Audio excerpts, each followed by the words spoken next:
এই লুচ্চা ছেলে, তোমার তো সাহস কম না? তুমি আমার কোমরে টাচ করেছো। ম্যাম, আপনাকে যদি আমি না ধরতাম তাহলে তো আপনি ট্রাকের সাথে অ্যাক্সিডেন্ট করতেন। আবারও মিথ্যা কথা বলিস। মেয়েটা আবারও মেঘের দুই গালে দুইটা চর বসিয়ে দিল। এদিকে মেঘ তো রেগে আগুন, কারণ তাকে অ্যাক্সিডেন্টের হাত থেকে বাঁচিয়েছে, আবার চরও খেয়েছে।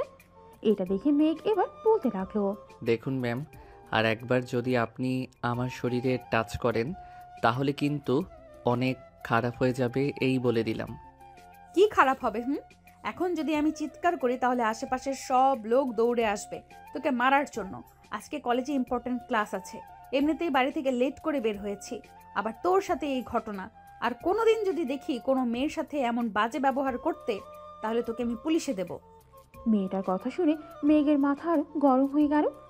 এমনিতেই দুই গালে দুইটা করে মোট 4টা চর খেয়েছে, গাল দুটো টমেটোর মতো লাল হয়ে আছে। মেয়েটা যেই চলে যেতে চাইবে, এমন সময় মেঘ মেয়েটার হাতে হাত রেখে টান মেরে তার কাছে নিয়ে আসতো আর বলতে লাগলো, আমাকে চর মারার ফল এই দেখো, আমি কি করি তোকে। এই বলে মেঘ তার ঠোঁট জোড়া মেয়েটার ঠোঁটের সাথে এক করে দিয়ে কিস করতে লাগলো।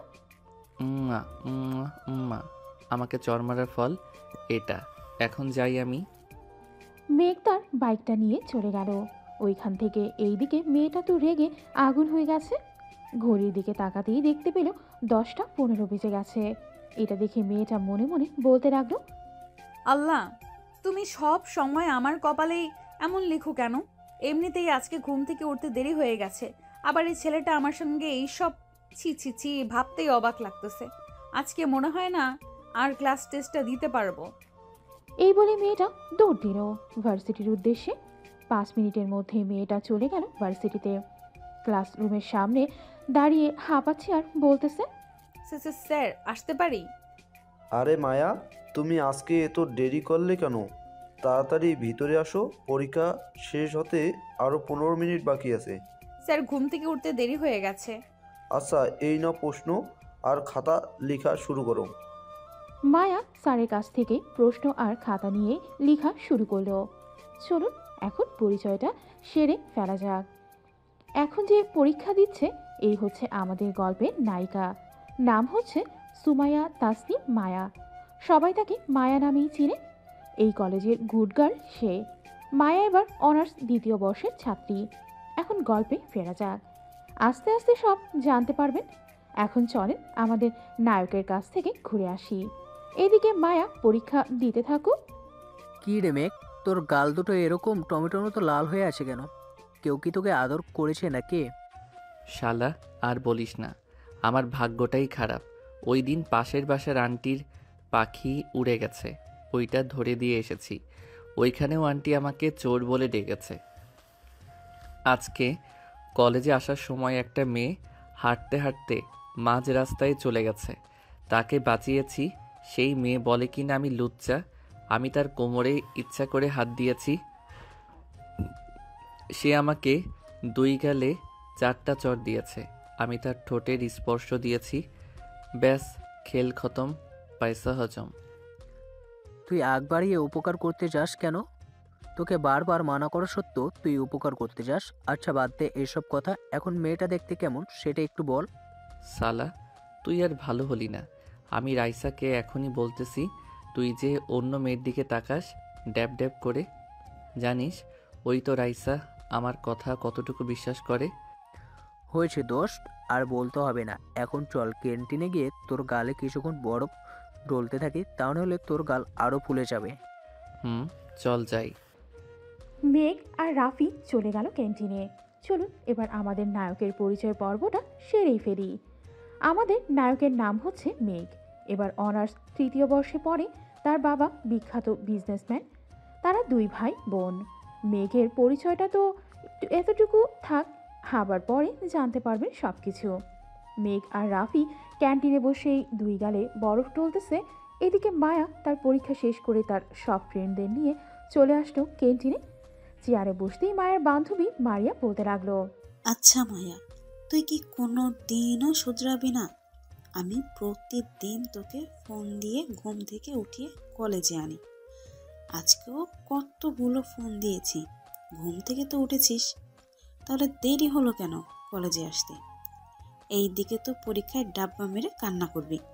আর বলিস না মারিয়া, এক ছেলে রাস্তার মধ্যে আমার কোমর জড়িয়ে ধরেছিল। ওইখানে ছেলেটার গালে কয়েকটা চড় মারার পর যেই চলে আসতে যাব তখন ছেলেটা আমাকে টান মেরে তার বুকের সাথে লাগিয়ে জড়িয়ে ধরে লিপ কিস করেছে। ওই ছেলেকে যদি আর একবার পাই তাহলে আমি তাকে খুন করব। যা হবার হয়ে গেছে, এখন এসব ভুলে যা। কি খাবি বল? যা ইচ্ছা অর্ডার দে, তোরা যেটা খাবি আমিও সেটাই খাবো। ঠিক আছে, অর্ডার দিতেছি। মারিয়া 4 জনের জন্য কফি অর্ডার করে দিল। এইদিকে মেঘ তার গালে কিছুক্ষণ বরফ ডলার পর গালের ফোলাটা একটু কমলো। এটা দেখে রাফি বলতে লাগলো, মেঘ চল দোকান থেকে কিছু খেয়ে আসি, খুব ক্ষুধা লাগছে। শালা পেটুক কোথাকার, তাড়াতাড়ি চল গিয়ে খেয়ে আসি, না খেলে তো আবার কান্না করবে তোর পেট। হা হা হা। এমনিতেই 5 জনের খাবার একলা সাবার করে দিস তুই। থাক, যাইতে হবে না, আমি কিছু খাবো না, তুই একাই গিয়ে খেয়ে আয়।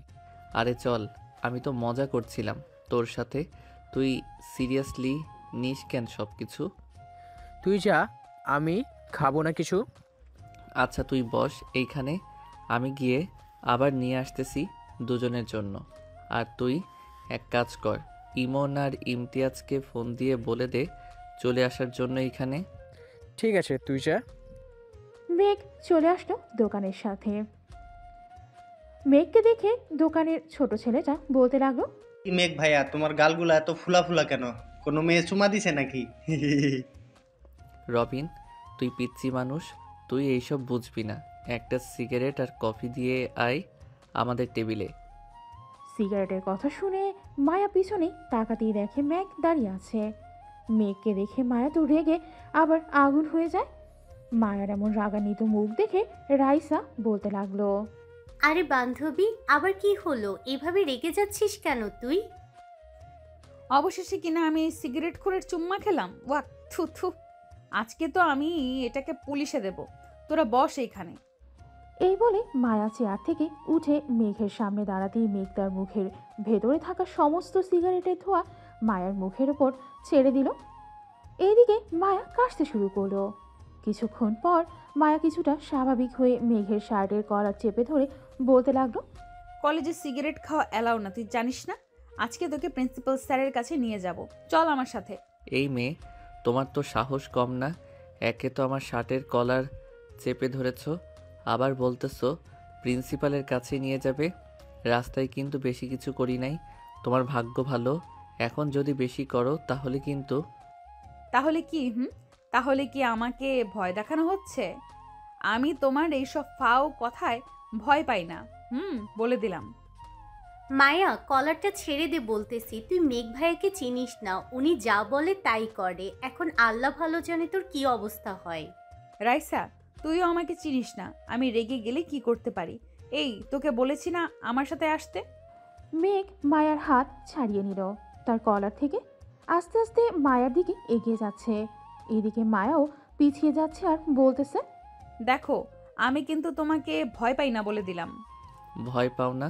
তাহলে পিছনে যাচ্ছ কেন? এক জায়গায় দাঁড়াও, দেখি তোমার কত বড় সাহস এই মেঘ চৌধুরীর শার্টের কলার ধরার। আজ পর্যন্ত এই কলেজে আমার সাথে গলা উঁচু করে কেউ কথা বলতে পারে নাই, সেইখানে তুমি আমার শার্টের কলার ধরেছ। এই বলতেছে আর মায়ার দিকে ক্রমশ এগিয়ে যাচ্ছে। এদিকে মায়াও পেছনে যেতে যেতে এক পর্যায়ে দেওয়ালের সাথে লেগে পড়ে। এদিকে মেঘ আবারও মায়ার কোমর জড়িয়ে ধরে এক হাতে, এটা দেখে তো ক্যান্টিনে থাকা সবাই হতবাক হয়ে যায়। এক হাতে কোমর জড়িয়ে ধরেছে, আরেক হাতে মায়ার চুলের মুঠি ধরেছে, যাতে কিস করার সময় মায়া নড়াচড়া কম করতে পারে। আস্তে আস্তে মেঘ তার ঠোঁট জোড়া মায়ার ঠোঁটের সাথে চেপে ধরে ললিপপের মতো চুষতে থাকে। কিছুক্ষণ চষার পর মেঘ একটু জোরেই মায়ার ঠোঁটের মধ্যে কামড় বসিয়ে দেয়। মায়ার সাথে সাথে চিৎকার করে ওঠে। আহ! মায়ার চিৎকার শুনে মেঘ মায়াকে ছেড়ে দিয়ে ওইখান থেকে চলে যায়। এইদিকে মায়ার ঠোঁট থেকে ক্রমশ রক্ত বের হতে থাকে। মায়া তার হাত দিয়ে ঠোঁট চেপে ধরে দৌড়ে চলে যায় ওয়াশরুমে। কিছুক্ষণ কুলি করার পর রক্ত পড়াটা বন্ধ হয়। আয়নার সামনে দাঁড়িয়ে ঠোঁটটা দেখতে লাগলো মায়া। বেশ খানিকটাই কেটে গেছে। এদিকে রাইসা, মারিয়া, শারমিন, নিপা চলে আসলো ওয়াশরুমে। এসে দেখে মায়া দাঁড়িয়ে আছে। মায়াকে দেখে রাইসা বলতে লাগলো, কেন তুই মেঘ ভাইয়ার শার্টের কলার ধরতে গেলি? এখন দেখলি তো কি হয়েছে তোর অবস্থা। আগে কখনোই মেঘ ভাইয়াকে কোনো মেয়ের সাথে এমন করতে দেখি নাই, তোর সাথে এমন করতেছে কেন বুঝতেছি না। এই খচ্চর বেটা সকালেও রাস্তায় এমন করেছে, আবার ক্যান্টিনেও এমন করেছে। এখন দেখ আমার ঠোঁট কতটা কেটে গেছে। বেশ ভালো হয়েছে, তোকে এতবার বারণ করার পরও তুই ওনার শার্টের কলার থেকে হাত ছাড়িস নাই। এখন বুঝ কেমন হয়। হ্যাঁ, এখন আমি খাবার খাবো কি করে? এই খচ্চর বেটার জন্য আমি খাবারও খেতে পারবো না। যা হবার হয়ে গেছে, এখন চল তোকে রিকশায় তুলে দিয়ে আসি। ওইদিকে রাফি আবার আমার জন্য অপেক্ষা করতেছে। তুই চলে যা, আমি একাই যেতে পারবো। মারিয়া চল প্রিন্সিপাল স্যারের কাছে, এই খচ্চর বেটার নামে একটা বিচার দিয়ে আসি। কোনো কিছুই করবে না প্রিন্সিপাল স্যার, কারণ এই কলেজে প্রত্যেকটা স্যার ভালো করে জানে মেঘ ভাইয়ের আচরণ কেমন। সো বেশি কিছু করিস না, হিতে আবার দেখবি তোর উপর বিপদ আসবে। আমি যা বলছি তাই কর। বাড়িতে গিয়ে একটু মলম লাগিয়ে নে, না হলে খাবার তো দূরে থাক, অন্য কিছুই খেতে পারবি না। মায়া আর কিছু না বলেই চলে গেল বাড়িতে। এদিকে মেঘ বসে আছে রাফির সামনে। মেঘকে দেখে হাসি খুশি মনে হচ্ছে। এটা দেখে রাফি বলতে লাগলো, কি ব্যাপার মেঘ, মেয়েটাকে তো কিস করলে? দেখলাম মেয়েটার ঠোঁট থেকে রক্ত পড়তেছে, বেশ ভালো করে লিপ কিস করেছিস।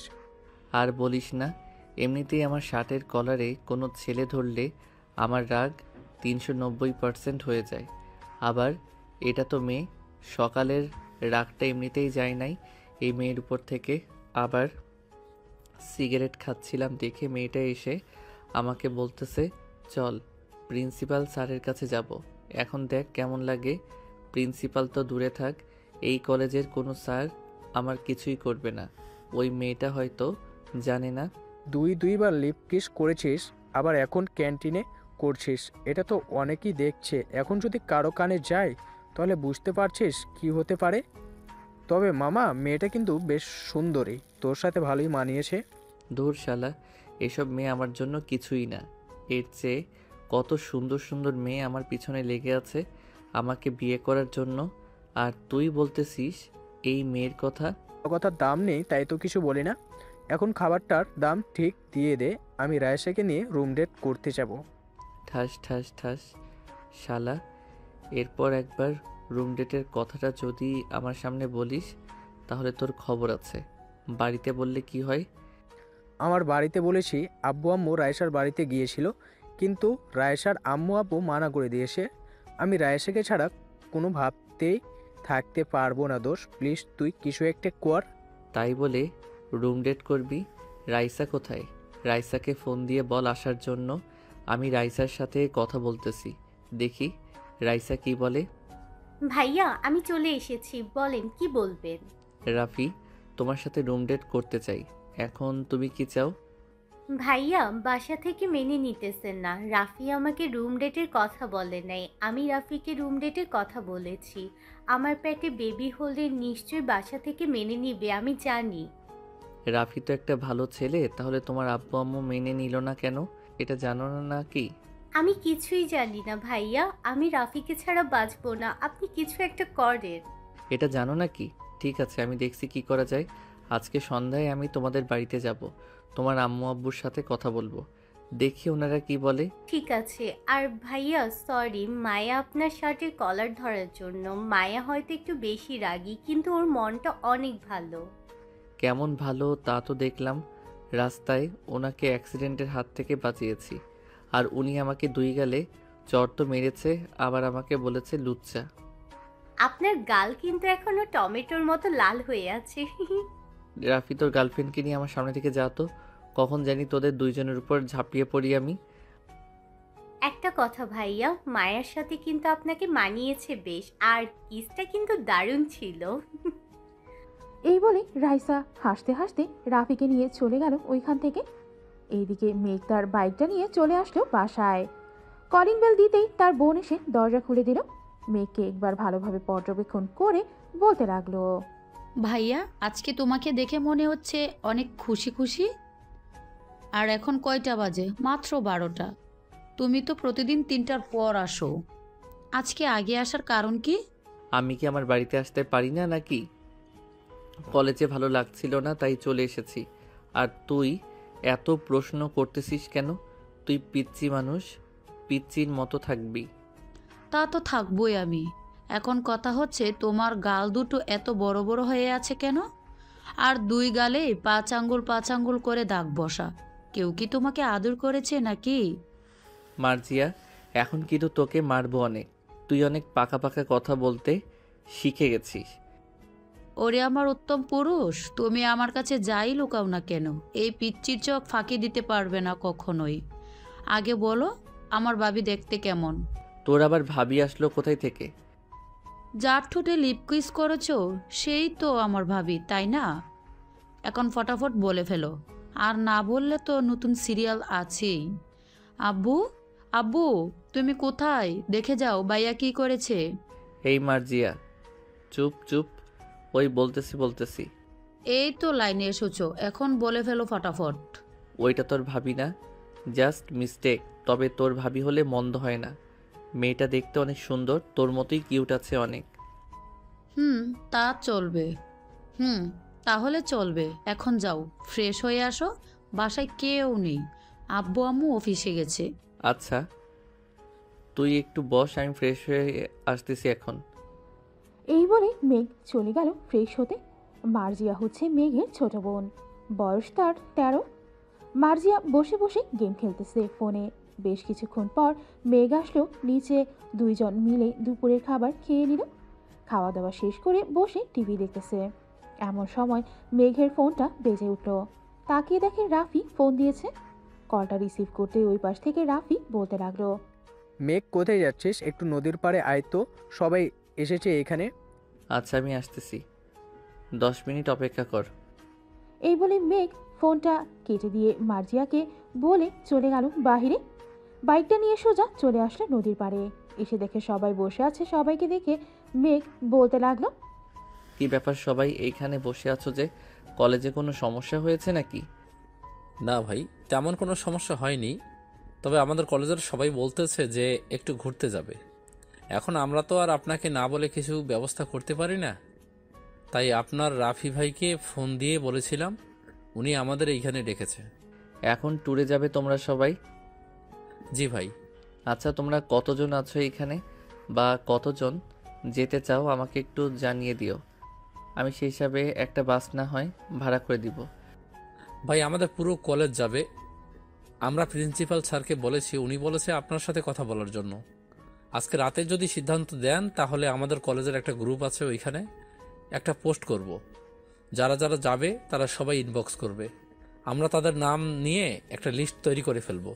তাহলে তো ভালোই হয়। তো তোমরা লিস্ট তৈরি করো, রাত 1টায় বা 2টায় আমাকে জানিয়ে দিবে। পরে আমি সেই হিসেবে টিকিট কাটবো। আর একটা কথা ছিল ভাই। আর কি কথা? যা যা বলা দরকার তা তো বলেই দিয়েছ। আসলে ভাই, আমাদের গার্লফ্রেন্ডদের সিটটা একসাথে দিলে একটু ভালো হতো।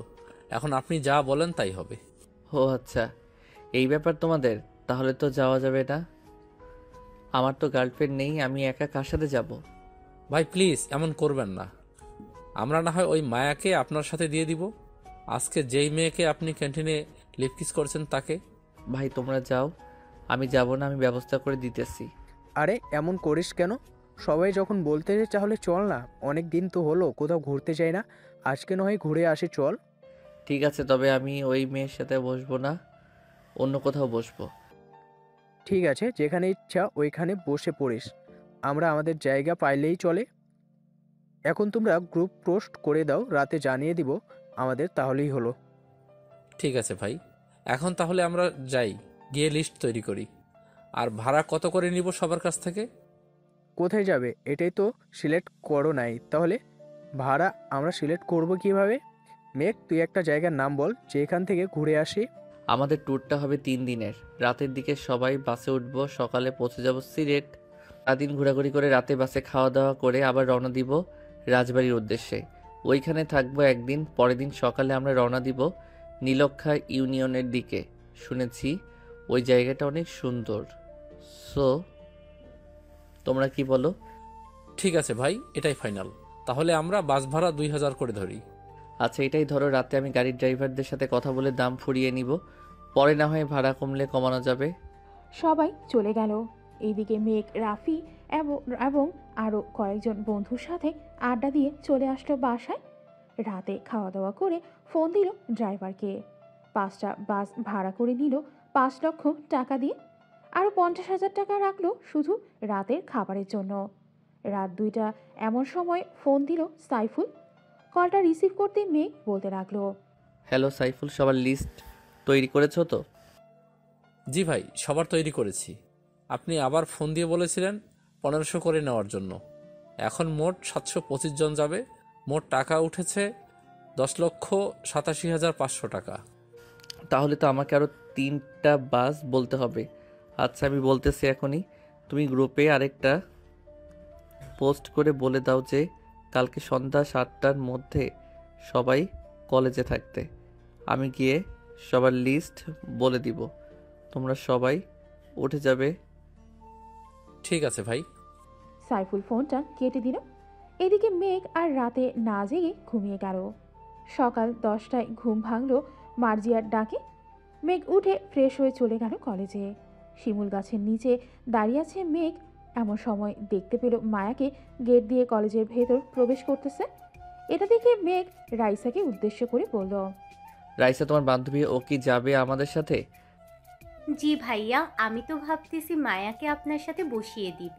এখন আপনি যদি চান। ঠিক আছে, তোর বান্ধবীকে আমার পাশেই বসিয়ে দিও, কোনো সমস্যা নেই। এখন তাকে ডাক দিয়ে জিজ্ঞাসা করো ঠোঁট কেমন আছে। আর ঠিক আছে, ডাক দিচ্ছি। রাইসা দৌড়ে গিয়ে মায়াকে ডেকে আনলো। এদিকে মায়া মেঘের পাশে দাঁড়াতেই মেঘ একবার মায়ের দিকে তাকিয়ে মুচকি হাসি দিয়ে প্রিন্সিপাল স্যারকে উদ্দেশ্য করে বলতে লাগলো, প্রিন্সিপাল স্যার, আমরা তো 3 দিনের ট্যুরে যাচ্ছি। আপনি সবাইকে ভালো করে বলে দেন যে যদি কোথাও কোনো বিপদ হয় তাহলে বলবেন, সাথে এই নাম্বারগুলোতে ফোন দিতে। সবাই নাম্বারগুলো তুলে ফেলেন। মেঘ, আমার মান সম্মানটা রেখো তুমি। এতজন ছাত্রছাত্রী নিয়ে যাইতেছি, যাতে কারো কোনো বিপদ না হয়, কারো কোনো সমস্যা না হয়। আপনি কোনো চিন্তা করবেন না স্যার, আপনারা তো যাইতেছেন আমাদের সাথে। প্রত্যেকটা বাসে 2 জন করে স্যার আর 2 জন করে ম্যাডাম থাকবেন। যদি কোনো সমস্যা হয় আমাকে ফোন দিতে বলবেন। এখন সবাই বাড়িতে চলে যাও, সবার সব কিছু গুছিয়ে 7টার মধ্যে চলে আসবে সবাই। আমরা 4টায় এইখানে থেকে গাড়ি ছাড়বো ইনশাল্লাহ। মেঘের কথা শুনে সবাই চলে গেল।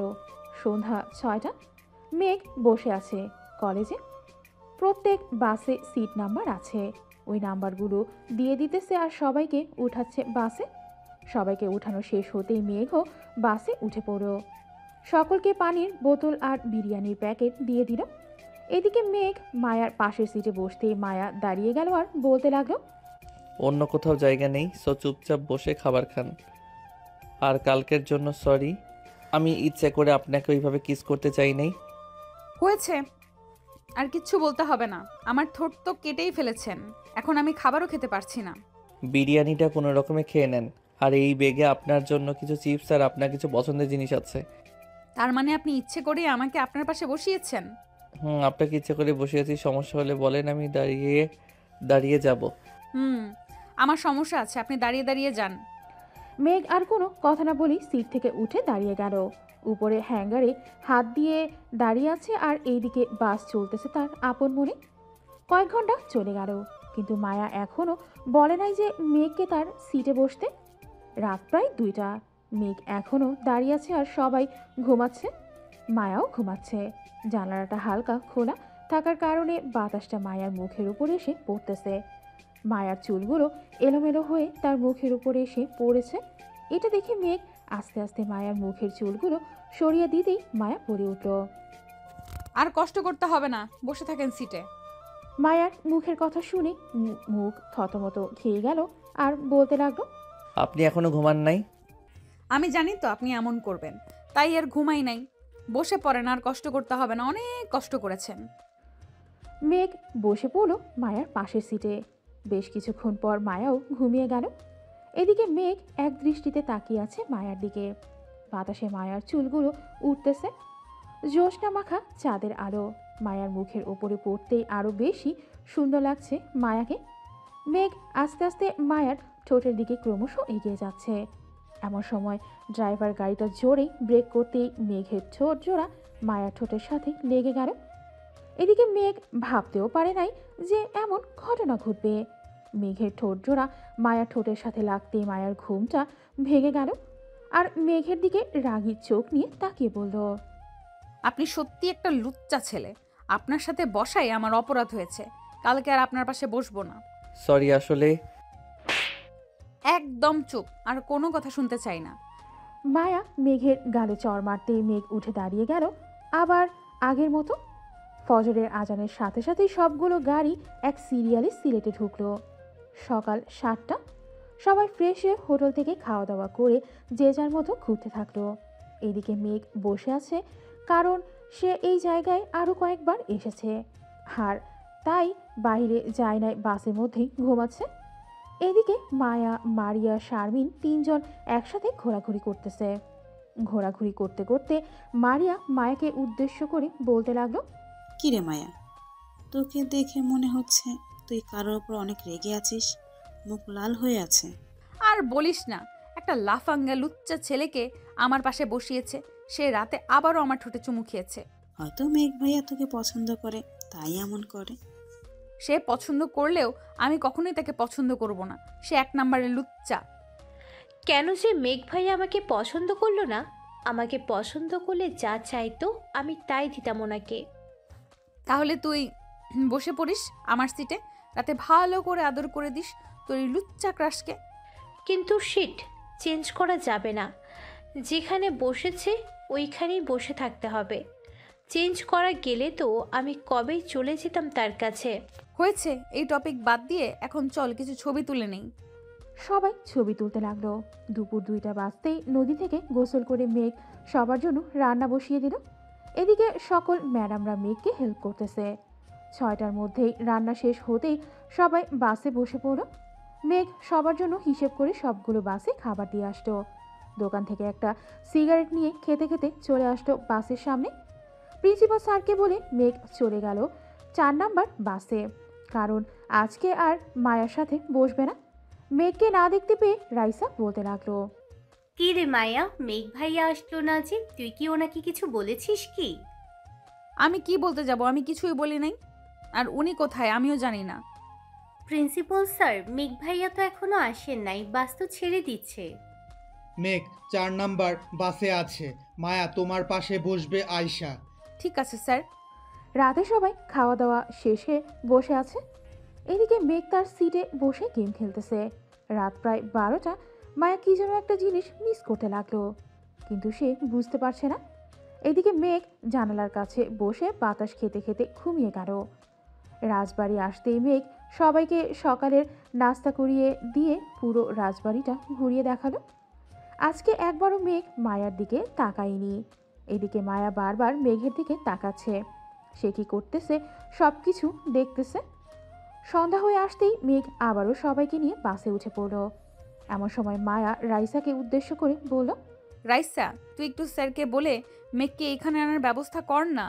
আজকে কেন ভাইয়াকে লাগবে? আয়শার সাথেই আজকে রাতটা কাটিয়ে দে। কালকে তো ওই জায়গায় ঘোরাঘুরি করে রাত 11টার মধ্যে বাসে চলে যাব। ও আচ্ছা, তাহলে আর কি বলবো, থাক। মেঘ আবারও 3 নাম্বার বাসে উঠে পড়ল। মায়া যেই বাসে আছে সেই বাসে। মেঘ রাইসাকে উদ্দেশ্য করে বলতে লাগলো, রাইসা, তুমি তোমার বান্ধবীর সাথে গিয়ে বসো। রাফির সাথে আমার কিছু কথা আছে। ঠিক আছে ভাইয়া, আপনারা কথা বলেন, আমি বসতেছি। মায়া আর রাইসা গল্প করতে লাগলো, কিন্তু মায়ার মন তো পড়ে আছে মেঘের কাছে। মায়াকে ছটফট করতে দেখে রাইসা বলতে লাগলো, কি মায়া, কষ্ট হচ্ছে নাকি? আমার কিসের কষ্ট হবে? আমি তো বসেই আছি, তোর কষ্ট হচ্ছে সেটা বল। বুঝি বুঝি, আর বলতে হবে না। মেঘ ভাইয়া, আপনি ওই সিটে গিয়ে বসেন। রাফির সাথে না বলতে কেমন যেন লাগে। হায় রে ভালোবাসা, আজ পর্যন্ত আমার কপালে একটা জুটলো না। যাও, রাফির কাছে যাও। মেঘ মায়ার পাশে বসতে মায়া একটু নড়ে চড়ে বসতো। এদিকে মায়া ঘুমের ভান ধরে শুয়ে আছে, যাতে মেঘ প্রথম দিনের মতো আজকে আবার তার সাথে এমন করে। কিন্তু মেঘ তো ফোন টিপতে ব্যস্ত। এটা দেখে মায়া রাগে মেঘের ঠোঁট জোড়া তার ঠোঁটের সাথে চেপে ধরে কামড় বসিয়ে দিল। বেশ কিছুক্ষণ যাওয়ার পর মায়া মেঘকে ছেড়ে দিয়ে আবারও তার সিটে ভালো করে বসে পড়ল। এইদিকে মেঘের ঠোঁট থেকে রক্ত পড়তেছে। এটা দেখে মেঘ বলল, আমার ঠোঁট থেকে রক্ত পড়তেছে, কিছু করেন বা। এখন কি করি, ওয়েট। এটা বলে আবারও মায়া তার ঠোঁট জোড়া মেঘের ঠোঁটের সাথে লাগিয়ে চুষতে লাগলো ললিপপের মতো। প্রায় 20 মিনিট মায়া মেঘের ঠোঁট জোড়া চুষে খেয়ে নিল। ভালো এক্সপিরিয়েন্স আছে তোমার, আগে কয়জনের সাথে করেছো? মেঘ, মুখ সামলে কথা বলবে। একমাত্র তোমার সাথে ছাড়া আমার এই শরীর কেউ স্পর্শ করতে পারে নাই। ও আচ্ছা, এখন আমি ঘুমাবো তোমার বুকে। এইভাবে কিভাবে ঘুমাবে? আর কেউ দেখলে কি বলবে? কেউ কিছুই বলবে না, এখন ঘুমাতে দাও। মেঘ মায়ার বুকের সাথে মাথাটা ঠেকিয়ে বলতে লাগলো, তুমি আজকে পড়ো নাই ওটা? মেঘের মুখ থেকে এই কথা শুনে মায়া লজ্জায় পড়ে গেল। কি বলবে বুঝতে পারছে না। মায়া চুপচাপ মেঘকে জড়িয়ে ধরে আছে। এইদিকে মেঘ পরম যন্ত্রে মায়ার বুকে ঘুমিয়ে গেল। ফজরের আজান দিতেই মায়ার ডাকে ঘুম ভাঙল মেঘের। মেঘ, ফজরের আজান দিতেছে, উঠো। উঠতেছে, একটা চুমু দাও। মায়া মেঘের পুরো মুখে অনেকগুলো কিস করলো। ফজরের আজান দিতেই গাড়ি এসে নীলক্ষা ইউনিয়নের জায়গায় থামলো। সবাই সকালের সূর্যোদয় দেখলো। মেঘ বিভিন্ন জায়গায় ঘুরিয়ে ঘুরিয়ে দেখাতে লাগলো সবাইকে। দেখা দেখি শেষ করে দুপুরে খাবার খেয়ে আবার উঠে পড়লো বাসে। রাত 9টা বাজতেই গাড়ি এসে থামলো আজিমপুর কলেজ গেটের সামনে। মেঘ সবার সিট নাম্বারগুলো নিয়ে সবাইকে গাড়িতে উঠিয়ে দিল, যাতে সবাই বাড়িতে চলে যেতে পারে। ড্রাইভারদের 6,25,000 টাকা দিয়ে দিল মেঘ। মেঘ, এখন বাসায় যা, বাকি যা টাকা থাকবে কালকে হিসাব করে সবাইকে দিয়ে দেওয়া হবে, কি বলিস? আমিও এটাই ভাবতেছি, তবে প্রিন্সিপাল স্যারের সাথে কালকে কথা বলে নেই, উনি কি বলে তাও তো শুনতে হবে, তাই না? চল, তোকে বাড়িতে দিয়ে আমি ওই দিক দিয়ে চলে যাব। তোর যেতে হবে না, আমি একাই যেতে পারবো, তুই যা। মেঘ চলে গেল বাসায়। ফ্রেশ হয়ে রাতে খাওয়া দাওয়া করে বসে আছে সোফায়। এমন সময় মেঘের আম্মু আর মার্জিয়া এসে মেঘের পাশে বসে বলতে লাগলো, মেঘ, লেখাপড়া তো করতেছিস, তোর আব্বুর অফিসেও তো মাঝে মধ্যে সময় দিতে পারিস কি? তাহলে তোর আব্বু কিছুটা সময় রেস্ট করতে পারবে। আম্মু এই বছরটা শেষ হোক, নতুন বছর থেকে আমি দেখাশোনা করব। আর মার্জিয়া, রাত হয়েছে অনেক, ঘুমাতে যা। আর একটু পর ঘুমাবো, তুমি ঘুমাতে যাও। যাচ্ছি। মেঘ চলে গেল ঘুমোতে। সকাল 7টায় মেঘের ঘুম ভাঙল ফোন কলের শব্দে। ঘুম ঘুম চোখে কলটা রিসিভ করতে ওই পাশ থেকে প্রিন্সিপাল বলল, মেঘ, তুমি একটু তাড়াতাড়ি কলেজে আইসো তো, কথা আছে তোমার সাথে। ঠিক আছে স্যার, আমি এখনই আসতেছি, আপনি কলেজে আসেন। ঠিক আছে, আসো। মেঘ ফ্রেশ হয়ে কিছু না খেয়ে চলে গেল কলেজে। গিয়ে দেখে প্রিন্সিপাল স্যার তার কেবিনে পায়চারি করতেছে। প্রিন্সিপাল স্যারকে পায়চারি করতে দেখে মেঘ বলল, কি হয়েছে স্যার, আপনি এই পাশ থেকে ওই পাশে যাইতেছে, আবার এই পাশে আসতেছেন কেন? কি সমস্যা হয়েছে নাকি? মেঘ, সকালে আমার কাছে একটা ফোন কল এসেছে থানা থেকে, একটা লাশ পাওয়া গেছে। আমার তো খুব চিন্তা হচ্ছে, ওইটা আমাদের কলেজের ছাত্রী না তো? না স্যার, আমাদের কলেজের ছাত্রী না, আমি নিজে একজন ছাত্র। আমি নিজে একজন একজন করে সবাইকে গাড়িতে তুলে দিয়েছি, আর ছাত্রছাত্রী আসলেই বোঝা যাবে। যদি কেউ কম থাকে তাহলে না হয় আমরা গিয়ে দেখে আসব। আপনি এত চিন্তা করবেন না। আর আমাদের কাছে 4,15,000 টাকা আছে, এই টাকাগুলো কি করব, সবাইকে দিয়ে দেব না আমাদের কলেজের ফান্ডে জমা করে রাখবেন? যদি কেউ সাহায্য চায় পরে তাকে দিবেন। ছাত্রছাত্রী আসুক, এরপর দেখা যাবে ওদের সাথে আলোচনা করে। আর তুমি দেখো তো 725 জন এর মধ্যে কত টাকা করে পড়ে? স্যার 572 টাকা করে পড়ে। তাহলে তো অনেক টাকা। এখন সবার সাথে কথা বলে দেখি ওরা কি বলে। জি স্যার, কথা বলেন, আমি ক্যান্টিন থেকে আসতেছি। মেঘ চলে গেল ক্যান্টিনে। হালকা পাতলা নাস্তা করে চলে আসলো শিমুল গাছের নিচে। ঘড়ির দিকে তাকিয়ে দেখে সকাল 10টা বাজে। সবাই কলেজে প্রবেশ করতে লাগলো। 12টায় মেঘ সবাইকে নিয়ে চলে গেল হলরুমে। প্রিন্সিপাল স্যারের হাতে মাইক দিয়ে বলতে লাগলো, মেঘ স্যার, টাকার বিষয়টা নিয়ে আলোচনা করে ফেলেন। প্রিয় ছাত্রছাত্রী, আমরা 3 দিনের ট্যুর শেষ করে আসলাম গতকালকে। তোমরা আমাদের যা টাকা দিয়েছো, গাড়ি ভাড়া, খাবার, খবর সব দিয়ে আমাদের কাছে আরও 4,15,000 টাকা রয়েছে। এখন তোমরা যদি বলো আমরা এই টাকাগুলো আমাদের কলেজের ফান্ডে জমা করে রাখবো, এই টাকা দিয়ে গরিবদেরকে সাহায্য করতে পারবো, বা আমাদের কলেজের কোনো স্টুডেন্ট এর যদি কোনো সমস্যা হয় তাহলে আমরা টাকাগুলো দিয়ে তাকে সাহায্য করতে পারবো। আর যদি বলো তোমাদেরকে টাকা ফেরত দিয়ে দিতে, তাহলে তোমরা সবাই 772 টাকা করে পাবে। এখন তোমরা যেটা বলবে সেটাই হবে। স্যার, এই টাকাগুলো আমাদের কলেজের ফান্ডে রেখে দেন। আমরা 2,000 টাকা দিয়ে ঘুরতে যেতে পারবো। 500 টাকা গরিবকে দিতে পারবো না তা হতে পারে না। টাকাগুলো ফান্ডে রেখে দেন। ধন্যবাদ তোমাদের। আর তোমরা এখন বাড়িতে চলে যাও, রেস্ট করো 2-1 দিন। আমরা কয়েকদিন 1টা পর্যন্ত ক্লাস করিয়ে ছুটি দিয়ে দেব। প্রিন্সিপাল স্যারের কথা শেষ হতেই সবাই এক এক করে চলে গেল বাসায়। এইদিকে মায়া অপেক্ষা করতেছে মেঘের জন্য। মেঘ বাহিরে আসতেই মায়া বলল, কি ব্যাপার লুচ্চা মশাই? কলেজে তো বেশ সাধু সাধু ভাব নিয়ে থাকেন, আমার কাছে আসলেই কেন লুচ্চামি শুরু করেন? তোমার কাছে করব না তো কার কাছে করব? ওই শারমিনের কাছে। আমার কাছ থেকে যেতে পারলে তো করবি, অন্যজনের সাথে। চল এখন কোথায় থেকে ঘুরে আসি। ঠিক আছে চলো। মেঘ মায়াকে নিয়ে চলে আসলো একটা সুন্দর কফি শপে। দুইজন বসে গল্প করতেছে আর কফি খাচ্ছে। মেঘ, আমি তোমাকে ভালোবেসে ফেলেছি এই কয়দিনে। মাত্র তো 5 দিন হলো। এই 5 দিন এত ভালোবাসা আসলো কোথায় থেকে? এখন যদি আমি তোমাকে ছেড়ে দেই, তোমার সাথে যোগাযোগ না করি, তাহলে কি করবে তুমি? সোজা তোমার বাড়িতে গিয়ে উঠবো। আর কি করব? পরে তোমার আম্মুর কাছে বলবো যে তুমি আমাকে ধর্ষণ করেছো, আমার ঠোঁটে চুমু খেয়েছো, আমার বুকে মাথা রেখে ঘুমিয়েছো। সি সি সি, তুমি তো দেখি ঘাটতারা মাইয়া। আল্লাহ কেন যে তোমার সাথে দেখা করিয়ে দিল। আমি যে তোমার কপালে জুটেছি এটাই অনেক। তোমার মতো লুচ্চা বেটাকে কে বিয়ে করবে বলো তো? কেন শারমিন করবে বিয়ে? হা হা হা হা। মেঘ এই কথাটা বলতেই মেঘের ঠোঁটে আবারও মায়া কামড় দিতে থাকে। বেশ কয়েকবার কামড় দিতেই মেঘ মায়ার শরীরে হাত দিল। এত নরম কেন এটা? লুচ্চা বেটা, হাত কয় দাও, হাত কিন্তু ভেঙে দিব। বললেই হলো নাকি? আমার জিনিসে তুমি হাত দিবে আর আমি তোমাকে ছেড়ে দিব নাকি? মেঘ মায়ার সাথে কিছুক্ষণ দুষ্টুমি করে মায়াকে তার বাসায় নামিয়ে দিয়ে চলে গেল বাড়িতে। কলিং বেল দিতেই মেঘের আব্বু এসে দরজা খুলে দিল। মেঘ তার আব্বুকে ভীষণ ভয় পায়। আব্বু তুমি এই সময় বাড়িতে? কাজ নেই তা বাড়িতে? তুই মধুমিতা কফি শপে এগিয়ে গেছিলি তাই না রে? তোমাকে কে বললো আমি মধুমিতা কফি শপে গিয়েছিলাম? যাই বলুক না কেন, এইসব কি? মেঘের দিকে ফোনটা এগিয়ে দিয়ে বলল।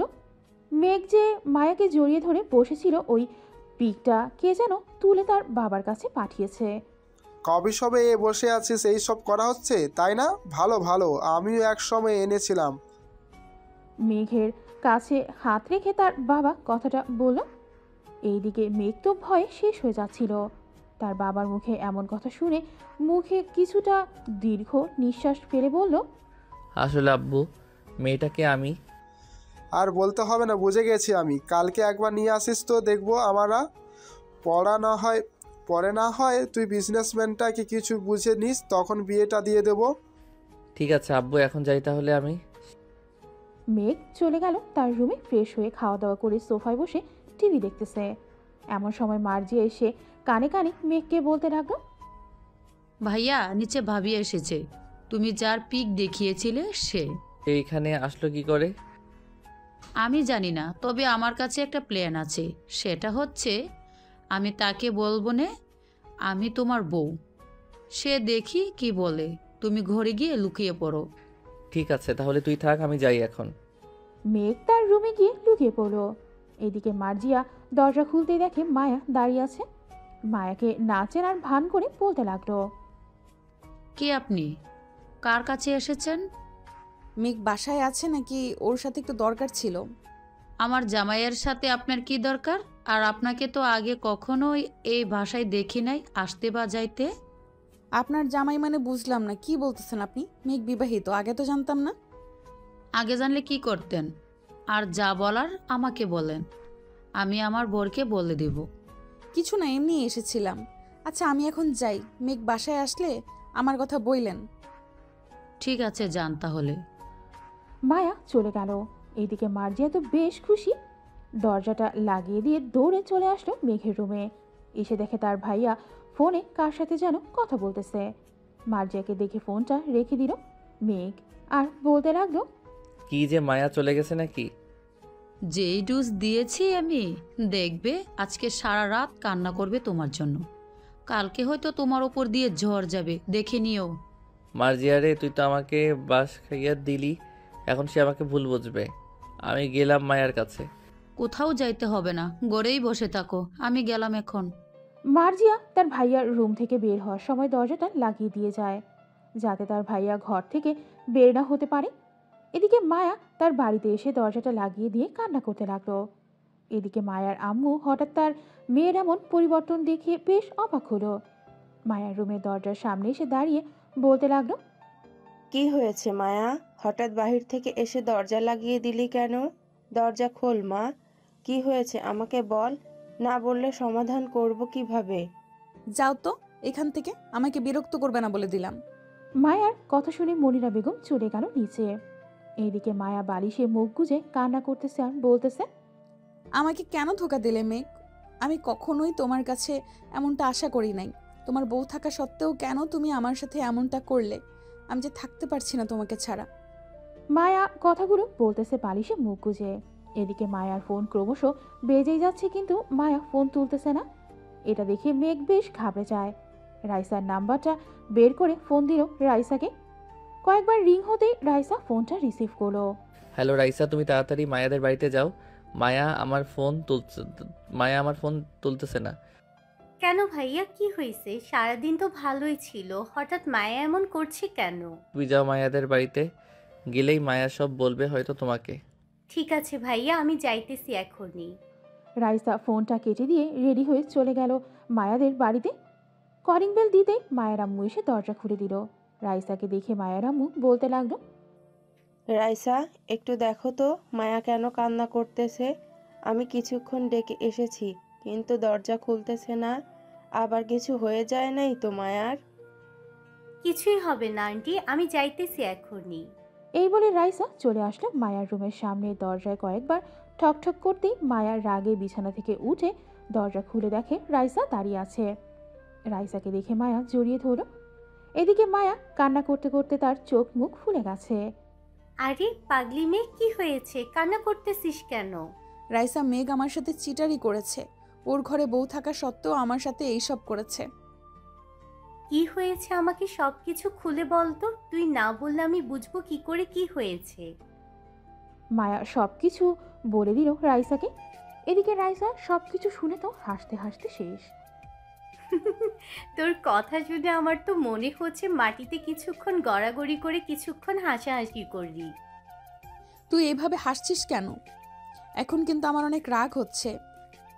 আরে যে তোকে বলেছে মেঘের বউ, ওইটা হচ্ছে মেঘের ছোট বোন। খুব পাকা পাকা কথা বলে। একদিন তো আমার সাথেও এমন করেছে।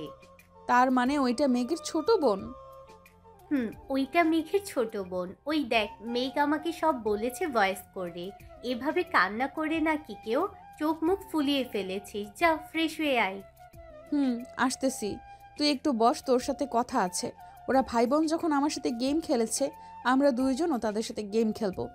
ঠিক আছে, যা ফ্রেশ হয়ে আয়, আমি বসে আছি। মায়া চলে গেল ফ্রেশ হতে। ফ্রেশ হয়ে বাহিরে এসে দুইজন একটা প্ল্যান করলো। দুইজন কি প্ল্যান করলো এটা না হয় আমরা পরেই জানতে পারবো। গল্পের সাথেই থাকুন। এখন যাই তাহলে। মায়া, তুই প্ল্যান মোতাবেক চলে আসিস। ঠিক আছে রাইসা। রাইসা চলে গেল তার বাড়িতে। এদিকে মায়া খাওয়া দাওয়া করে তার রুমে এসে কিছু ড্রেস একটা ব্যাগে ভরে নিল। এদিকে মনিরা বেগম মায়ার রুমের সামনে আসতেই দেখে মায়া ব্যাগ গোছাচ্ছে। এটা দেখে মনিরা বেগম বলতে লাগলো, কি রে মায়া, কি হয়েছে? তুই ব্যাগ গুছাচ্ছিস কেন? কোথাও যাবি নাকি? আম্মু, তোমার মেয়ের জামাইকে আনতে যাচ্ছি। তোমার মেয়ের জামাই আমাকে খুব কাঁদিয়েছে, তাই আমিও তোমার মেয়ের জামাইকে কাঁদাতে চাই। যা করবি বুঝে শুনে করবি, কিন্তু হিতে আবার বিপরীত না হয়। ঠিক আছে আম্মু, তুমি আব্বুকে বলে রেখো যাতে আমার জন্য চিন্তা না করে। আমি কিছুদিন পরেই চলে আসব। আমার সাথে প্রতিদিন একবার হলেও এসে দেখা করে যাস। ঠিক আছে আম্মু। আর তুমি বড় খালাকে বলো আমাদের বাসায় আসতে। কিছুদিন না হয় থেকে যাক, ওনারা তো বলেছিল আসবে। আমি ফোন দিয়ে দেখি তোর খালা কি বলে। এখন ঘুমিয়ে পড়। ঠিক আছে আম্মু। মনিরা বেগম চলে গেল। এদিকে মায়া সবগুলো গোছগাছ করে ঘুমিয়ে গেল। সকাল 6টায় মায়ের ঘুম ভাঙল রিংটনের শব্দে। বিছানা থেকে উঠে তাড়াতাড়ি ফ্রেশ হয়ে খাওয়া দাওয়া করে চলে আসলো রাইসাদের বাসায়। রাইসে দোয়া করিস যাতে আমার প্ল্যানটা সাকসেসফুল হয়। 2 ভাই বোনকে এমন শিক্ষা দিব এই জন্মে কেন, পরের জন্মেও আমার সাথে লাগতে আসবে না। এখন যা, মেঘদের বাসায় 10টা বেজে গেছে, নয়তো দুজনে বেরিয়ে গেছে। মেঘদের বাসায় গিয়ে ফোন দিবি আমাকে। ঠিক আছে, যাই রে তাহলে। মায়া চলে গেল মেঘদের বাসায়। কলিং বেল দিতে মেঘের আম্মু এসে দরজা খুলে দিল। মায়াকে দেখে বলতে লাগলো, এই মেয়ে, কে তুমি? এখানে কি করো? আম্মু, আমি আপনার ছেলের গার্লফ্রেন্ড। আমার নাম মায়া। আজ থেকে আমি এই বাড়িতেই থাকবো। আপনার ছেলে আর মেয়ে মিলে কালকে আমাকে অনেক কাঁদিয়েছে, এখন আমি দুজনকে কাঁদাবো। যাক, একজন পাইলাম আমার মেয়ে আর ছেলেকে কন্ট্রোল করার মতো। ভিতরে আসো মা। মায়া ভেতরে চলে গেল। মায়াকে মার্জিয়ার রুমটা দেখিয়ে দিল মেঘের আম্মু। মায়া ফ্রেশ হয়ে নিচে এসে চলে আসলো। শাশুড়ি আর বৌমা বসে বসে সিরিয়াল দেখতেছে। এইদিকে মেঘ কলেজে অপেক্ষা করতেছে মায়ার জন্য।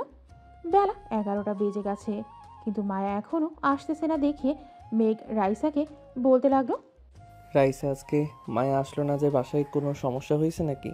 না তো, বাসায় তো সব কিছু ঠিকঠাকই আছে। মায়ের জ্বর এসেছে, তাই হয়তো আসে নাই। চিন্তা করবেন না, কালকে হয়তো আসবে। জ্বর এসেছে বলে ফোনেরও কি জ্বর আসবে? ফোনটা বন্ধ করে রাখছে নাকি আমার সাথে কথা বলবে না তোমার বান্ধবী? আমি তো জানি না তো কথা বলবে না কি কথা বলবে না। কালকে ওদের বাড়ি থেকে আসার পর আর যোগাযোগ হয়নি আমাদের। ও আচ্ছা, তোমরা ক্লাস করো, আমি বাড়িতে চলে যাচ্ছি। কোনো কিছুই ভালো লাগতেছে না। আচ্ছা ভাইয়া, আপনি যান। যদি মায়ের সাথে কথা হয় তাহলে আমি আপনাকে জানিয়ে দিব। ঠিক আছে। এই বলে মেঘ তার বাইকটা নিয়ে বাসার দিকে রওনা দিল। এইদিকে রাইসা মায়ার নতুন সিমে ফোন দিতেই মায়া রিসিভ করলো। রাইসা, বল কি হয়েছে? আমাদের প্ল্যান ঠিকঠাক মতো চলতেছে। মেঘ তোর কথা চিন্তা করতে করতে বেচারা পাগল হয়ে বাসার দিকে যাইতেছে। ঠিক আছে, এখন রাখলাম, আমি আমার কাজ করে গিয়ে। তাড়াতাড়ি যা। মায়া ফোনটা কেটে দিয়ে চলে আসলো মার্জিয়ার রুমে। ব্যাগ থেকে একটা বোরখা আর হিজাব বের করে পরে নিল।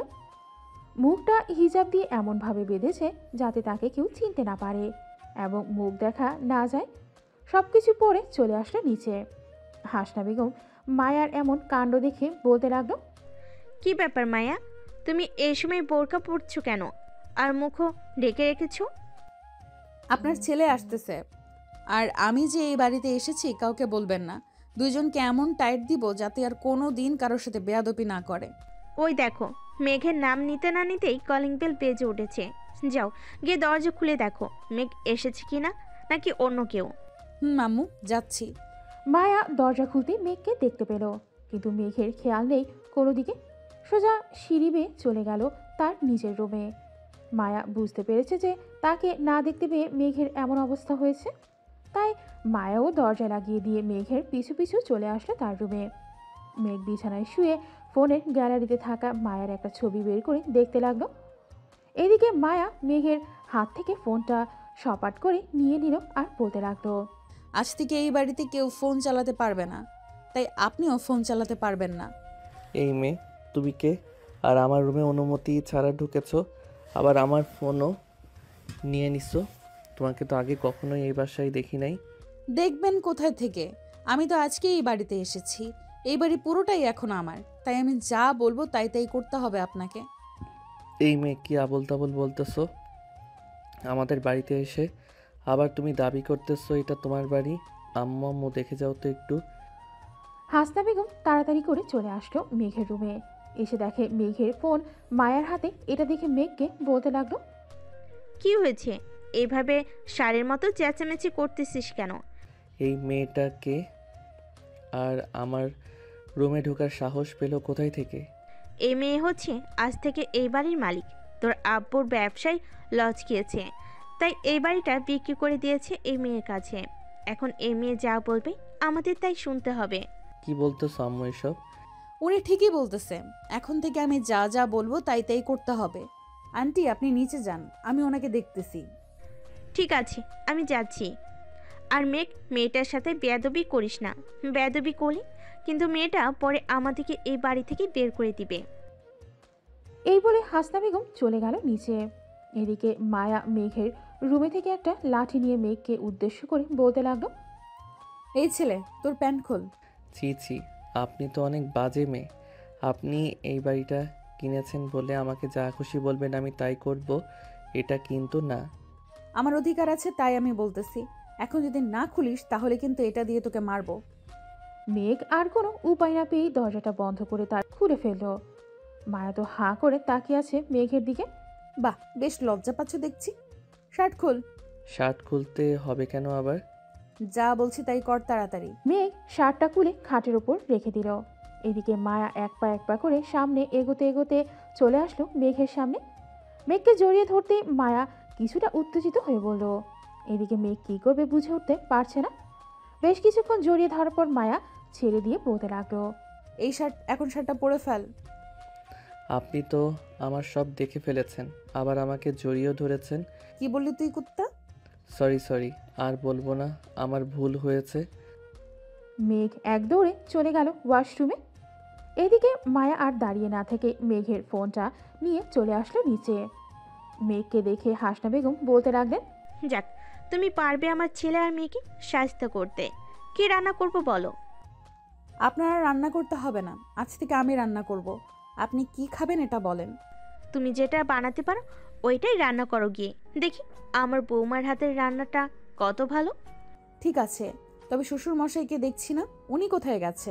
উনি অস্ট্রেলিয়াতে গেছেন 3 দিনের জন্য, মঙ্গলবার চলে আসবে। ও আচ্ছা, আপনি একটু আসেন, আমাকে দেখিয়ে দিয়ে যান কোথায় কি কি আছে। ঠিক আছে, চলো তোমাকে দেখিয়ে দিয়ে আসি। মায়াকে সব দেখিয়ে দিল হাসনা বেগম। এদিকে মায়া ফ্রিজ থেকে সব কিছু বের করে রান্না করতে শুরু করলো। দুপুর 2টা বাজতেই কলিং বেল বেজে উঠল। মায়া গিয়ে দরজা খুলতেই দেখতে পেল মার্জিয়া দাঁড়িয়ে আছে। মার্জিয়াকে দেখে মায়া বলতে লাগলো, কি ব্যাপার মার্জিয়া আক্তার, স্কুল শেষ করে এসেছো তাই না? এতক্ষণ তোমার জন্যই অপেক্ষা করছিলাম। ভেতরে আসো, ভেতরে আসো।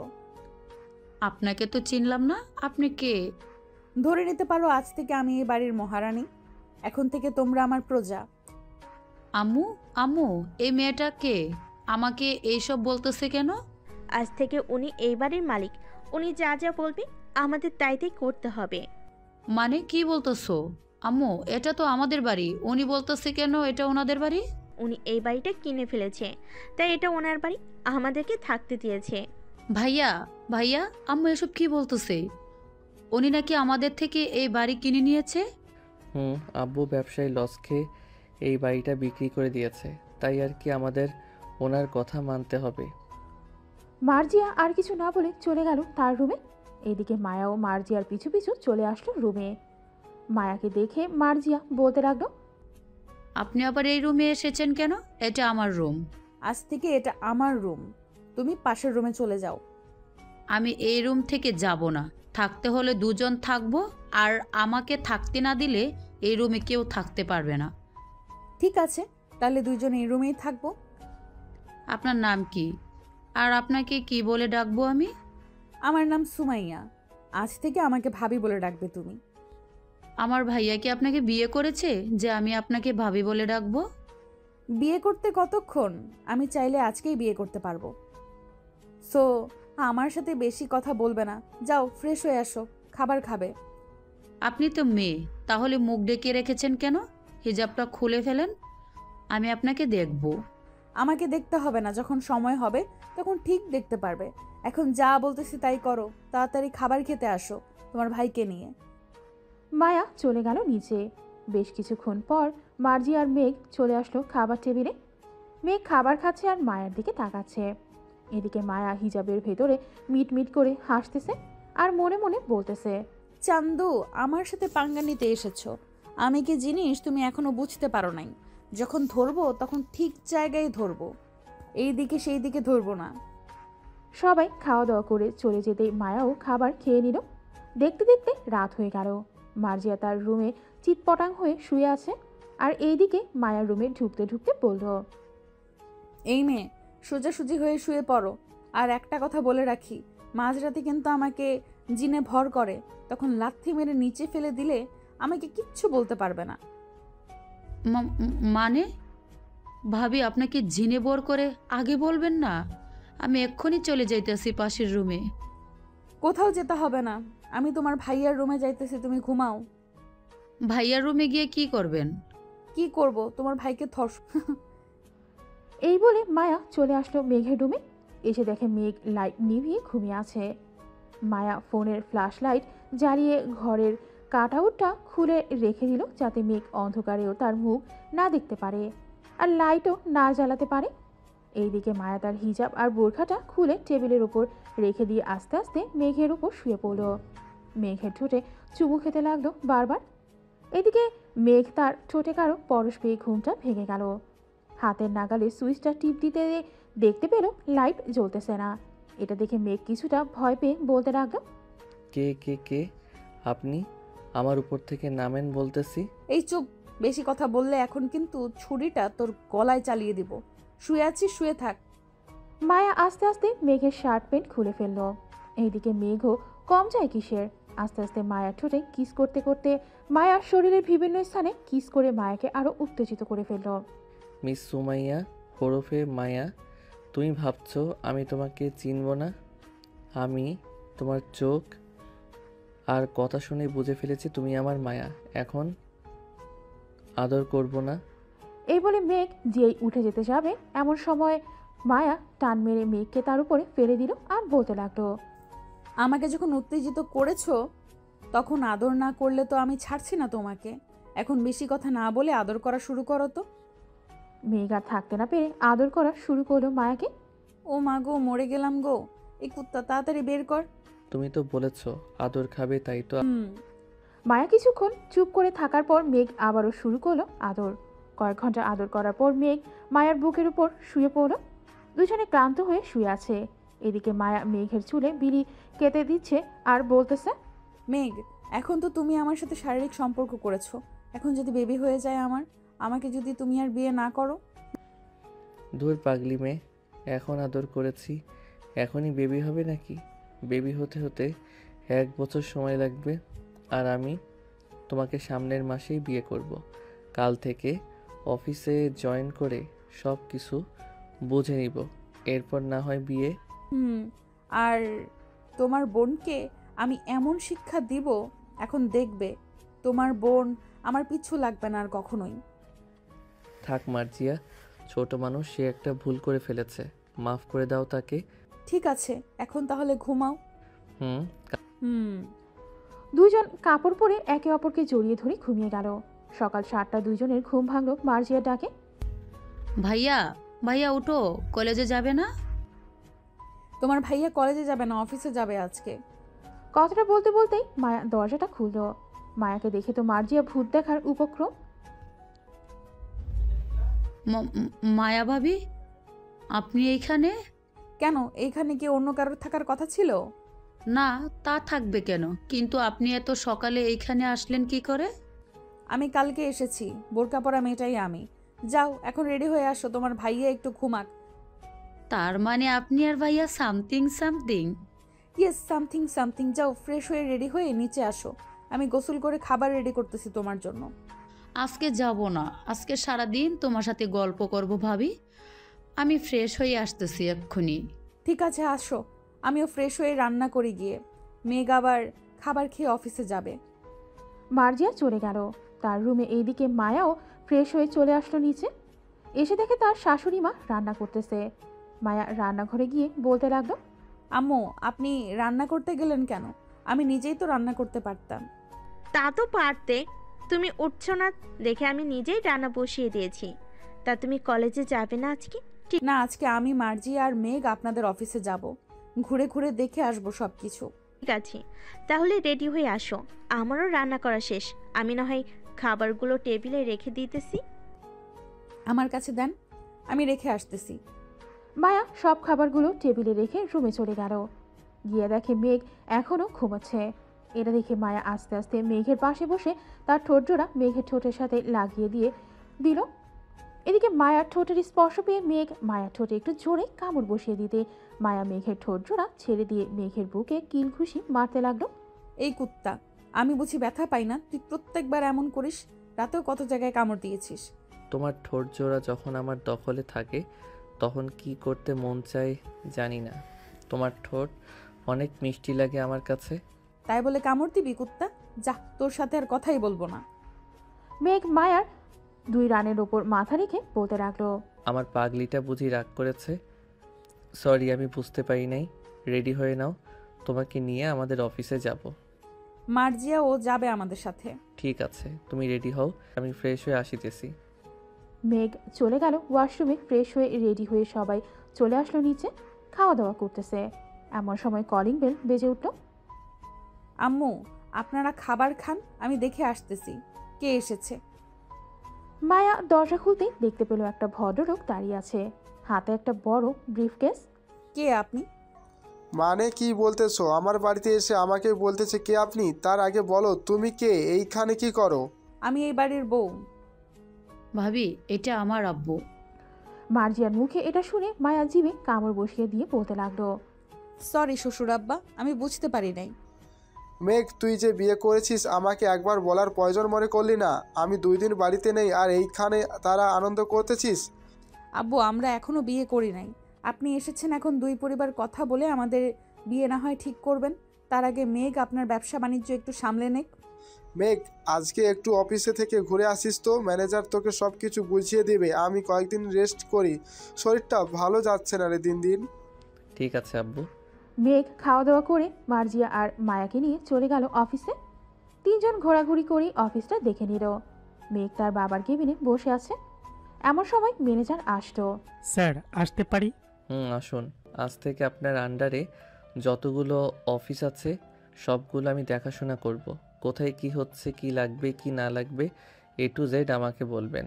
ঠিক আছে স্যার, বলবো। এই নেন, ফাইলগুলো একটু দেখে সাইন করে দেন। আজকে কয়েকজন বিদেশি ক্লায়েন্ট আসবে, ওদের সাথে আপনাকে একটা মিটিং করতে হবে। ঠিক আছে, তা করব। কয়টার সময় মিটিং হবে? বিকেল 5টার সময় মিটিং হবে। এটা খুবই গুরুত্বপূর্ণ মিটিং।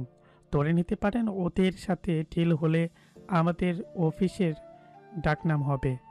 ওদের সাথে আমরা 10 বছরে একটা ডিল করতে পারবো। ঠিক আছে, আমি 5টার আগেই এইখানে থাকবো। যা যা দরকার সব কিছু রেখে দিয়েন। ঠিক আছে স্যার। আরেকটা কথা, মার্জিয়া ম্যামের সাথে আরেকটা মেয়েকে দেখলাম, ওনাকে তো চিনলাম না। উনি আমার ওয়াইফ, তবে এখনও আমাদের বিয়ে হয় নাই। কিছুদিনের মধ্যে বিয়ে হয়ে যাবে। ও আচ্ছা। ম্যানেজার আর কিছু না বলে চলে গেল ওইখান থেকে। এদিকে মেঘ ফাইলগুলো দেখে সাইন করে দিল। বেশ কিছুক্ষণ পর মায়া আর মার্জিয়া আসলো। তোমাদের অফিসটা তো আমাদের অফিসের চেয়ে সুন্দর। বেশ ভালো করে ডেকোরেশন করেছে, আবার অনেক পরিষ্কার পরিচ্ছন্নও আছে। তা তো থাকবেই। চৌধুরী গ্রুপ অফ কোম্পানি, এটা পরিষ্কার না থাকলে চলবে নাকি? তা এখন কি বাসায় চলে যাবে নাকি আরও কাজ আছে তোমার? তোমরা বাসায় চলে যাও, আমার আরও কয়েকটা অফিসে যেতে হবে। রাতে বাড়িতে ফেরার সময় তোমাদের জন্য ফুচকা নিয়ে যাব। ঠিক আছে, চলো মার্জিয়া, আমরা চলে যাই। ভাবি, চলেন।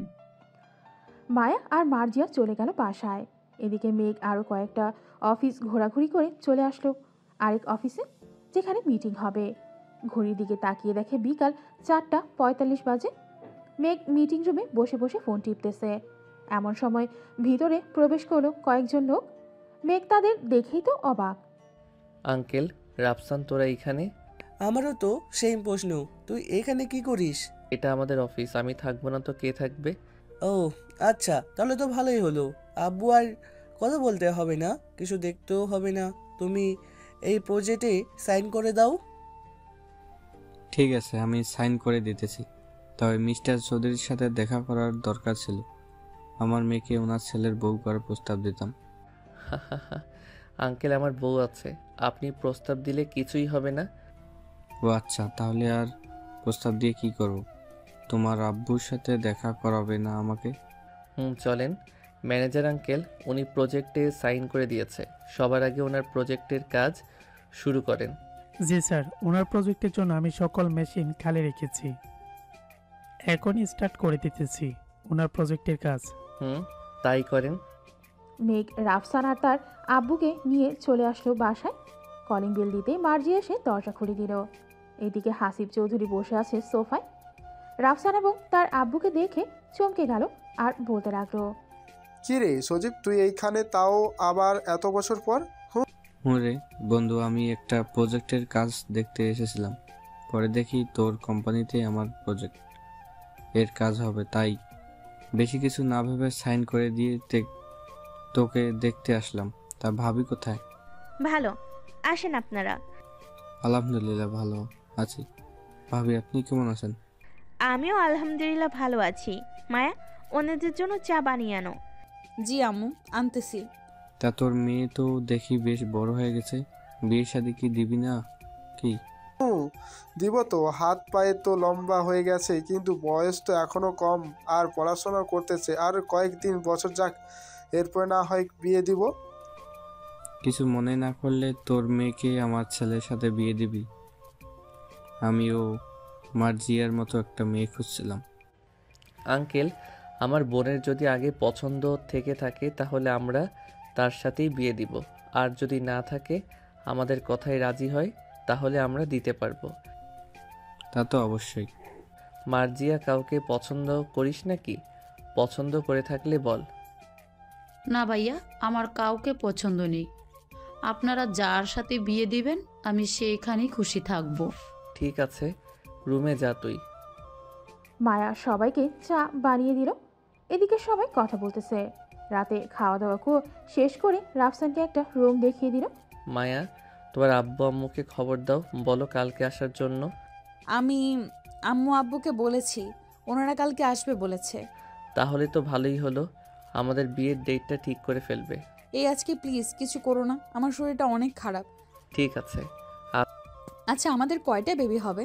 একটা নাকি দুইটা? আমাদের দুইটা বেবি হবে, ডুয়েট বেবি হবে তোমার। একজনের নাম রাখবো মরিয়ম, আরেকজনের নাম রাখবো মাহিম। তুমি এত কনফিডেন্স নিয়ে কিভাবে বলতেছো যে আমাদের দুইটা বেবি হবে? জানি না, তবে আমার মন বলতেছে যে দুইটা বেবি হবে, তাই আমি তোমাকে বললাম। ও আচ্ছা, এখন ঘুমাও, অনেক রাত হয়েছে তো। মেঘ মায়াকে জড়িয়ে ধরে ঘুমিয়ে গেল। সকাল 6টা। মায়া সবার আগে উঠে রান্না বসিয়ে দিল, কারণ বাসায় এমনিতেও মেহমান আছে, আবার তার আব্বু আম্মু আসবে। মায়া রান্না করতেছে, এমন সময় মেঘ আসলো রান্নাঘরে।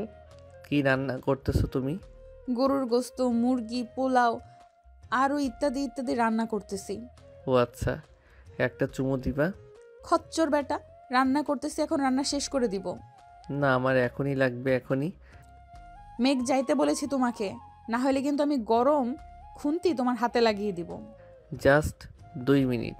এই বলে মেঘ মায়াকে একটানে তার বুকের সাথে চেপে ধরল। আস্তে আস্তে ঠোঁটের সাথে যেই ঠোঁটে স্পর্শ করতে যাবে, এমন সময় কারো কাশির শব্দ শুনে মেঘ ছেড়ে দিল মায়াকে। পেছনে তাকিয়ে দেখে তার মা দাঁড়িয়ে আছে। এই বেয়াদব ছেলে, সারাত একসাথে থাকিস, তবু তোর হয় না? মেয়েটা রান্না করতেছে এখানে। ও, তুই মেয়েটাকে বিরক্ত করতেছিস? যা বলতেছি এখান থেকে। হাসনা বেগম মেঘের কান ধরে কথাগুলো বলল। আও, আম্মু লাগতেছে অনেক, কান ছাড়ো বলতেছি। তোকে যেন আজকে মায়ের আশেপাশে না দেখি। আর মায়া, কাল থেকে তুমি তোমার বাসায় থাকবে, যাতে এই বাদর ছেলে তোমাকে স্পর্শ করতে না পারে। ঠিক আছে আম্মু। মায়া রান্না শেষ করে অপেক্ষা করতেছে তার আম্মু আব্বু আসার জন্য। বেশ কিছুক্ষণ পর কলিং বেল বেজে উঠল। মায়া গিয়ে দরজা খুলতেই দেখতে পেল তার আব্বু আম্মু এসেছে। দুইজনকে ভেতরে নিয়ে আসলো।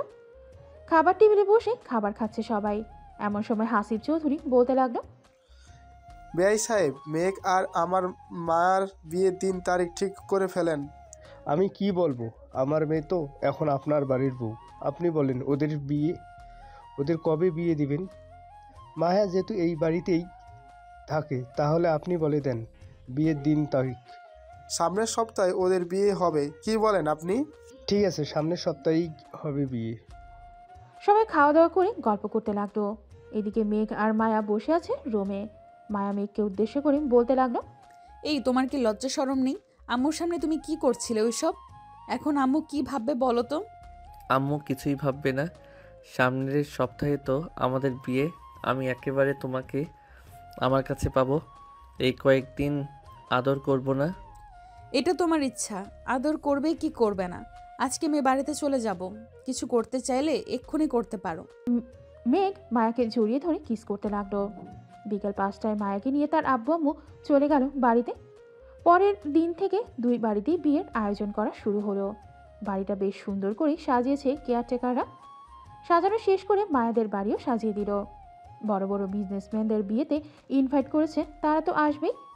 মেঘ, মায়া আর তুই গিয়ে তোদের বিয়ের ড্রেসগুলো পছন্দ করে কিনে আন। আমরা তোদের ড্রেস পছন্দ করে দিব না। ঠিক আছে আম্মু, যাইতেছি এখনই। মেঘ চলে আসলো মায়াদের বাড়িতে। বেশ কিছুক্ষণ পর মায়া রেডি হয়ে আসতেই মায়াকে নিয়ে চলে আসলো শপিং মলে। মেঘ নীল একটা পাঞ্জাবি সাথে সাদা একটা পায়জামা কিনে নিল। মেঘ, এখন নীল গ্রাউন্ড বা লেহেঙ্গা কোথা থেকে পাই? চলো আমার সাথে, তোমার মন মতো নীল লেহেঙ্গা কিনে দিব আমি। মায়াকে নিয়ে চলে আসলো বড় একটা দোকানে। এখানে অনেক লেহেঙ্গা আছে। মায়া তার জন্য আর মার্জিয়ার রাত দুইজনের জন্যই দুইটা লেহেঙ্গা নিল। দুইটা কিনলে কেন? একটা কিনলেই তো হতো। একটা আমার জন্য আর একটা মার্জিয়ার জন্য। মার্জিয়া আমাকে ফোন দিয়ে বলে দিয়েছিল তার জন্য একটা নিয়ে যাইতে। ও আচ্ছা, তলে তলে দুই ননদ আর ভাবি এসব করতেছো আমার সাথে? করো করো, আরো কয়েকটা দিন যাক, পরে বুঝতেই পারবে কি করি তোমাকে। দেখা যাবে কি করতে পারো তুমি আমার। মেঘ শপিং করে চলে আসলো বাসায়। দেখতে দেখতে কেটে গেল 7টা দিন। আজকে মেঘ আর মায়ার বিয়ে। মেঘ নীল পাঞ্জাবিটা পরে নিল।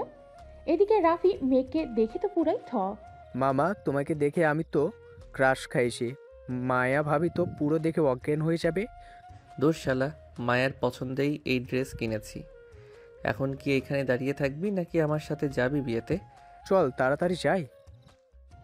মেঘ তার বন্ধু বান্ধবদের নিয়ে চলে আসলো বিয়ে বাড়িতে। খাওয়া দাওয়া শেষ করার পর কাজে এসে মেঘ আর মায়ার বিয়েটা পড়িয়ে দিয়ে চলে গেল। সমস্ত নিয়ম কানুন মেনে মেঘ আর মায়াকে বিদায় দিয়ে দিল তার আব্বু আম্মু। মায়া গাড়িতে বসে কান্না করতেছে আর মেঘ একটা টিস্যু পেপার মায়ের হাতে দিয়ে বলতেছে, কান্না করো না জান, এখন কান্না করলে বাসরাতে যখন বিড়াল মারবো তখন কি করবে? তাই চুপচাপ বসে থাকো। তোকে তো আমি খুন করবো কুত্তা, দেখে নিস। মায়াকে নিয়ে চলে আসলো বাসায়। সবাই বরণ করে মায়াকে ঘরে তুলে নিল। এদিকে মেঘ তার বন্ধুদের নিয়ে চলে আসলো ছাদে। বসে বসে আড্ডা দিতেছে। এমন সময় রাইসা হাতে একটা বিয়ারের বোতল নিয়ে এসে মেঘের হাতে তুলে দিয়ে বলল, মেঘ, নামাজ আদায় করে তুই। আর একটু পরে যাব, এখনো 12টা বাজে না। তো কি হয়েছে? ভালোর জন্য বলতেছি, তাড়াতাড়ি যা। আজকে আমার বান্ধবীকে কান্না করাতে হবে কিন্তু তোর। তোর বান্ধবী আগেই কান্না করে দিয়েছে, এখন এটা নিয়ে আমাদের দ্বিতীয় বাসর হবে। যাই এখন। মেঘ চলে গেল বাসার ঘরে। দরজাটা লাগিয়ে দিয়ে খাটের কাছে আসতেই মায়া খাট থেকে নেমে মেঘের পা ধরে সালাম করলো। বেঁচে থাকো মা, বেঁচে থাকো। কি বললি কুত্তা? আমি তোর কোন জন্মের মা লাগি? হ্যাঁ, সরি, আমার ভুল হয়ে গেছে। চলো এখন নামাজ আদায় করে নেই। চলো। নামাজ আদায় করে মেঘ আর মেঘলা খাটে বসে আছে। মেঘ খাটের নিচ থেকে বিয়ারের বোতলটা বের করতেই মায়া তো অবাক। এটা তুমি কোথায় পেয়েছো? রাইসা দিয়েছে, এইগুলো খেয়ে তোমার উপর অত্যাচার করতে বলেছে।